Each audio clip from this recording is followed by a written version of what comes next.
Meldy! Alam mo ba kung anong ginawa mo sa anak ko? Nabagok yung ulo sa kakaiwas sa pananakit mo, Meldy! Paulit-ulit mong pinalo yung anak ko! Ano gusto mong away? Ayan! Ay! Bagay sa'yo yan! Bagay sa'yo yan! Ang bala mo nga ba? Bakit ka? Gusto ka natin nare-reklamo kita kayo! Oy Baron, gayahin mo tong si Gab-Gab ha. Matalino na, palaaral pa. Hindi katulad mo, laging pinapagalitan, laging pinagsasabihan para matuto, na. Tumingin naman kayo sa dinadaanan niyo. Ano bang problema mo? Ah! Wala ka pala eh! Ang lampa. Ay! Bakit mo sinasaktan ang anak ko? Siya naman po nang nanakit eh. Baka ka? Buuli ka eh, no? Tama mo! Ay! Hindi maganda yan ha! Huwag mo sinasaktan ang anak ko ha! Kukunin ko yung gamit ng anak ko! Hindi mo siya po pwedeng kunin! Ako ang ina! Nung naghiwalay tayo, ang sabi mo sa akin na alagaan mo si Baron.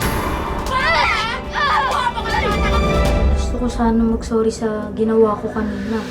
Sa'yo ko kasi nabuhos yung sama ng loob ko kay nanay. Dahil lagi niya ako pinapalo eh. Hindi naman kulpihin, Mare! Ikaw, button ka ako sa pangingilam mo, ha? Kapag nalaman ni nanay kung bakit ako naumpog, magkaaway na naman mga nanay natin. Paragay mo ako! Trespassing ka, ha? Yes, Abby, of Section Socrates. Tingnan mo, okay lang kaya si Gab-Gab? Parang namumutla siya eh, oh. Gab-Gab! Ay! Gab-Gab, ano nangyari sa'yo? Gab-Gab! Bilang mga magulang, iba-iba tayo ng paraan ng pagpapalaki ng anak. Pero isang bagay ang malinaw, na ang pagtuturo ng disiplina ay hindi dapat nauuwi sa pananakit sa mga bata.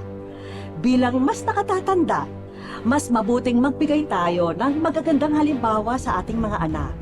Dahil sa ganitong paraan, mas maisa sa puso nila ang tama at mali hanggang sa kanilang paglaki.